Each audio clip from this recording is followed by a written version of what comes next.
Ibu bapak, saudara-saudari, adik-adik, anak-anak yang terkasih, kembali bersama dengan saya Kristoforus Hariliong. Kita akan merenungkan bacaan Injil singkat saja pada hari ini, Sabtu 6 Februari 2021. Hari ini adalah peringatan Santo Paulus Miki dan kawan-kawan, imam dan martir.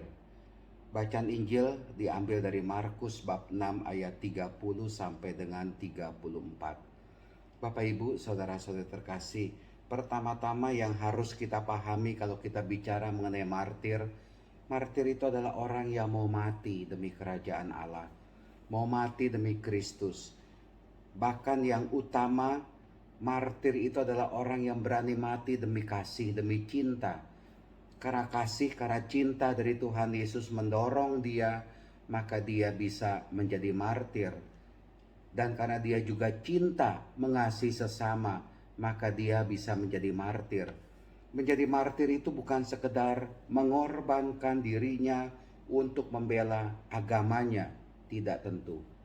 Tetapi menjadi martir adalah orang yang berani mati demi kerajaan surga, demi cintanya kepada Allah, dan juga demi cintanya kepada sesama.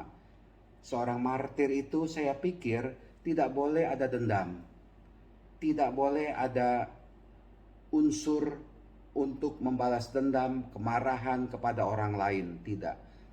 Kalau sudah ada unsur kemarahan, sudah ada unsur membalas dendam, mematikan orang lain, itu bukan jadi martir. Biar bagaimanapun juga, Tuhan tidak akan mencatat semangat kemartiran orang tersebut.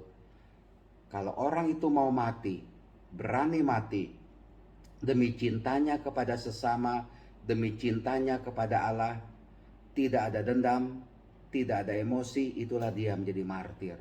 Tapi kalau sudah disusupi oleh dendam, disusupi oleh semangat mau menghancurkan, bukan martir, bukan. Nah, Bapak Ibu, saudara-saudari terkasih, dari dalam bacaan Injil hari ini, Markus bab 6 ayat 30 sampai dengan 34, kita bisa melihat secara sederhana bagaimana Tuhan Yesus yang mengutus murid-muridnya itu untuk mewartakan Injil, dan mereka sudah menyelesaikan tugasnya itu, menunaikan tugasnya itu. Dan Tuhan Yesus mengajak mereka, marilah kita pergi ke tempat yang sunyi, supaya kita sendirian saja. Ke tempat yang sunyi. Saya pikir yang dimaksud dengan Tuhan Yesus itu adalah, ya, mengambil waktu untuk retret lah. Ya, retret. Memang ada kalanya juga dalam hidup ini kita terlalu sibuk oleh hal-hal duniawi, sibuk oleh pekerjaan, sibuk oleh, ya, apa yang kita lakukan, yang kita jalani dalam keseharian kita ini. Maka dari itu baiklah kita juga, meskipun pada saat ini pandemi COVID dan kita tidak bisa retret bersama-sama, tapi bisa saja retret itu bisa dilakukan sendirian. Sendiri dalam arti mengambil waktu untuk hening, mengambil waktu untuk ada bersama dengan Tuhan, mengambil waktu ada, ia berkumpul, mengalami kedekatan, mengalami keintiman dengan Tuhan, saling berbincang-bincang, ya, dengan Tuhan. Dan inilah dia sesuatu yang penting yang baik juga kita lakukan. Banyak manusia, banyak orang itu kurang, bahkan tidak pernah mengambil waktu untuk sungguh-sungguh intim dengan Tuhan barang beberapa saat. Saya nggak berani mengatakan barang beberapa hari, sebab bisa saja, ya, 3 jam, 2 jam bersama dengan Tuhan, itu belum tentu semua orang bisa. Berdoa saja, belum tentu semua orang bisa. Ya bisa, ada juga yang bisa, silakan itu ya. Bisa berdoa setengah jam, bisa duduk hening 1 jam. Ya syukur kalau ada yang bisa. Tetapi berapa banyak orang yang bisa, ya. Suasana, ya, di mana dia mengalami kedekatan dengan Tuhan.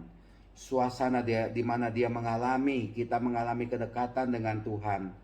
Suasana di mana kita sungguh, ya, mendapatkan bimbingan dari Tuhan, kekuatan dari Tuhan, ada kalanya kurang kita lakukan.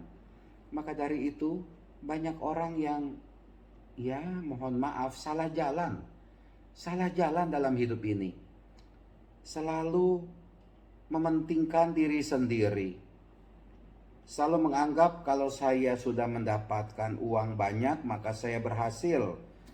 Kalau posisi saya sudah naik, kedudukan saya sudah naik, saya dihormati, saya dimuliakan, itulah dia keberhasilan saya. Tapi benarkah itu keberhasilan kita? Jangan-jangan itu bukan keberhasilan tapi tipuan lah, yang membuat saya punya kedudukan tinggi, saya punya harta banyak, saya dihormati, diagungkan, tapi hati saya kosong. Hati saya kosong sekali. Itu yang mestinya kita menjadi keprihatinan kita. Kok rasanya hidup ini begini-begini saja. Saya tidak mengalami sukacita. Sukacita itu di dalam hati, saya pikir. Di dalam hati kita ada sukacita. Ada kegembiraan dalam hati kita. Dalam situasi, dalam keadaan apapun juga ada sukacita, ada kegembiraan dalam hati kita. Dan itu kadangkala tidak terjadi atas diri kita.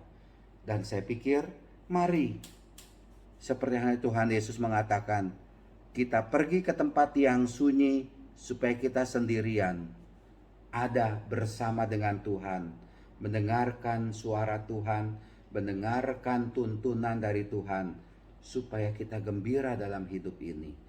Yang membuat kita gembira bukan hal-hal duniawi, tapi hal-hal ilahi. Nah, Bapak Ibu, saudara-saudara terkasih, semoga Tuhan memberkati, melindungi, menggembirakan kita, membuat kita dekat dengan Dia. Amin.